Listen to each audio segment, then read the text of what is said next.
Magandang araw sa inyong lahat mga kababayan. So nandito tayo ngayon sa tapat nitong North Avenue at sa tapat din nitong itinatayong MRT7 North Avenue Station. So dito mga kababayan, tuloy-tuloy pa rin yung mga construction na ginagawa kahit pabigla-bigla or mayat maya bumubuhos yung malakas na ulan.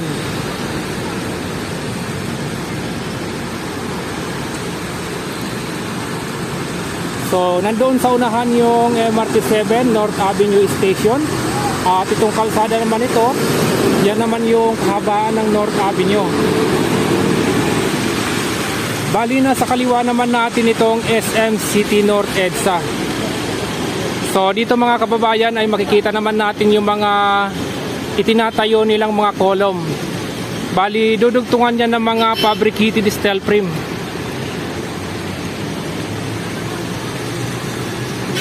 Titingnan naman natin itong nasa gilid nitong EDSA. So dyan din mga kababayan ay tuloy-tuloy din yung mga ginagawa nila.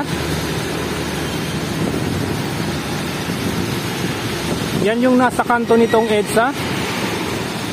Tapos nasa harap din nitong station naman nitong LRT1 at MRT3. So sa kasalukuyan mga kababayan ay umuulan-ulan pa rin dito sa North Avenue. Alright, titingnan natin yung MRT7 North Avenue Station. Nasa unahan natin. Magpapalipad sana tayo ng drone, kaya lang hindi pwede dahil mayat maya yung pagbagsak ng malakas na ulan. So pupunta naman tayo doon sa West Avenue. Titingnan din natin yung sitwasyon doon. Nandito naman tayo mga kababayan sa EDSA. Bali ito yung hinuhukay nila na malapit dito sa West Avenue or nakaharap sa West Avenue. So ito yung una nilang hinukay na lagyan na nila ng mga rebar. Tapos doon naman sa dulo, yung nakaharap na sa West Avenue, tuloy-tuloy pa rin yung mga paghuhukay nila.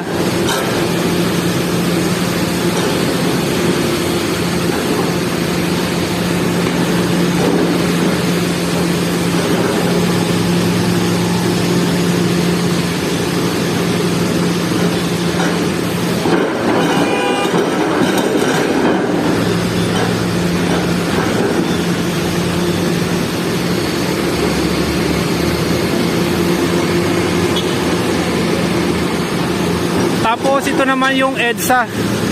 Yan naman yung nasa tapat ng LRT1 and then MRT3. So titingnan muna natin itong hinukay nila dito sa nakaharap sa West Avenue.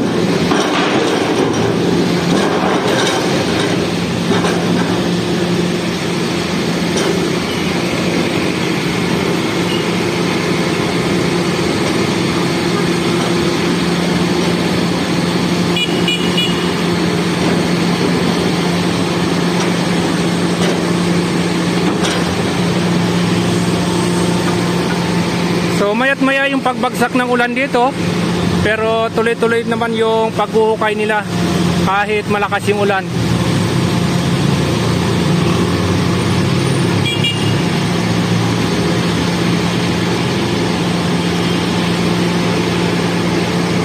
Pupunta naman tayo sa West Avenue. Titingnan din natin yung kasalukuyang sitwasyon. So nandito naman tayo ngayon sa kahabaan itong West Avenue. At makikita naman natin yung lifting crane naman na ilalagay nila dun sa tabi ng EDSA, dun sa hinuhukay nila kanina. At maya maya babalikan natin, titingnan uli natin.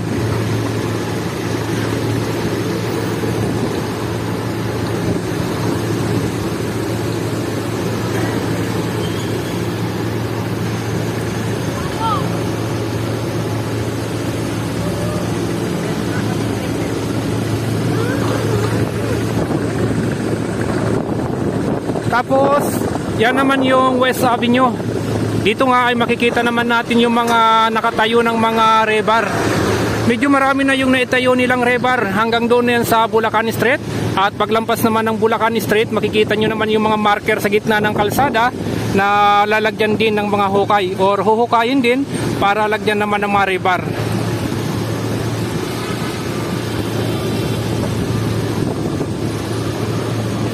So ito na yung nililipat nilang lifting crane. Papunta yan dito sa yan. Dito nila dadalhin yung lifting crane.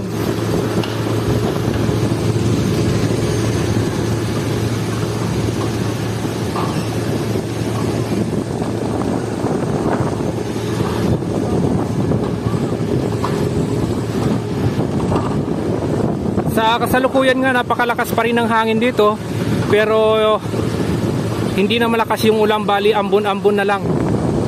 Kaya lang medyo dumidilim na naman at maya-maya sigurado babagsak na naman yung napakalakas na ulan. So pupunta natin doon sa kabilang dulo, titingnan natin.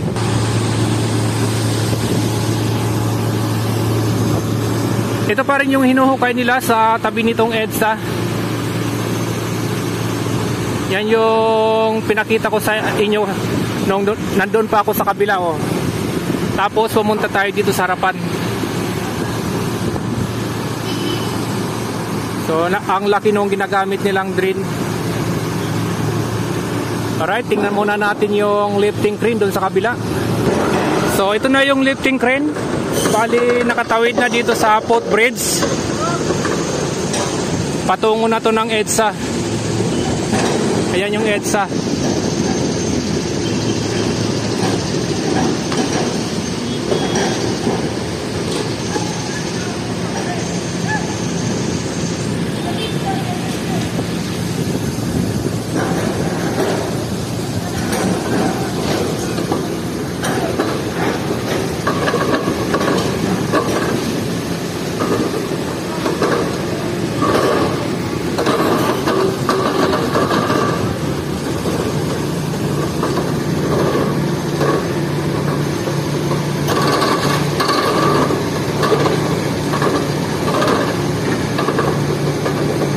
So madilim na naman, babagsak na naman yung malakas na ulan.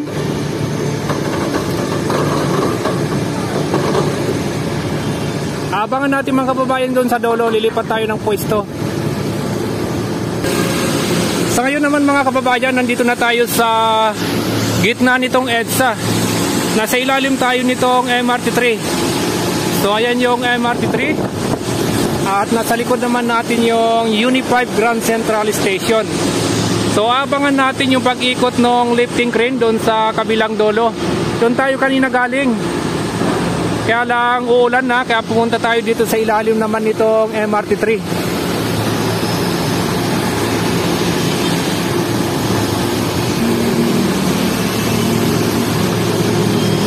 So sisilipin naman natin doon sa North Avenue.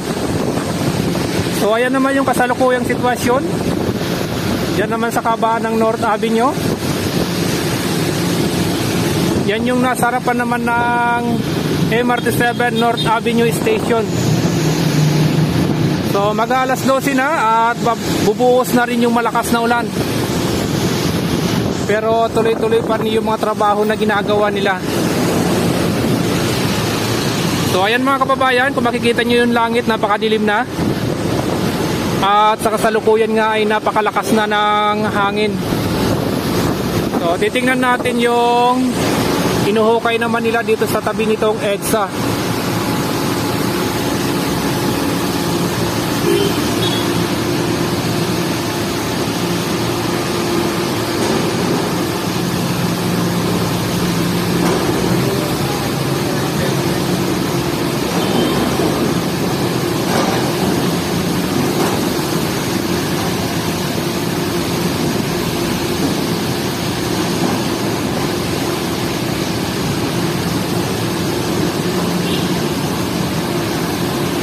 So nasa harapan lang tayo ng hukay na yan.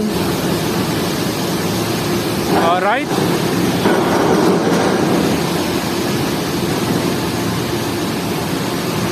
Hindi na tayo gumamit ng drone dahil napakalakas ng hangin at maya-maya yung pagbugso or pagbuhos ng malakas na ulan.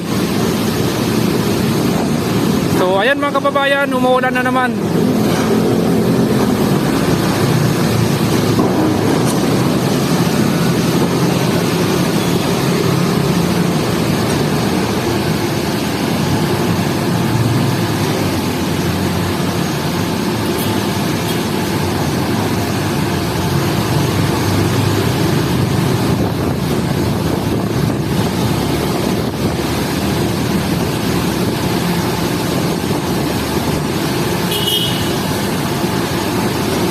So bumubuhos na yung napakalakas na ulan dito sa North Avenue.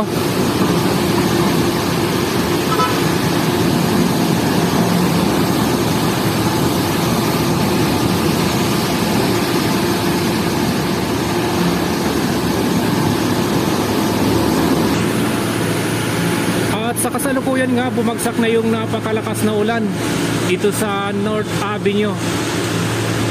So kitang-kita nyo na yung pagbuhos ng napakalakas na ulan. Yan o. So yan yung EDSA. At doon naman mga kababayan, yung ginagawa naman nilang carousel doon sa harapan nitong SM City North EDSA. So maya maya pupuntahan natin.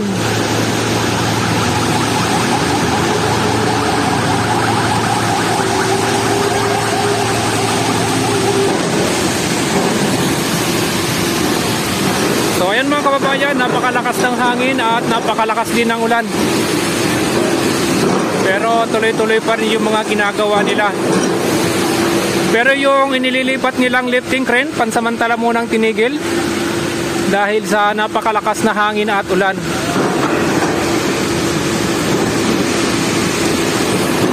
So ayan mga kababayan, maraming salamat po sa inyong lahat. At kung may oras pa tayo, pupuntahan naman natin yung carousel doon naman sa harapan nitong SM City North EDSA.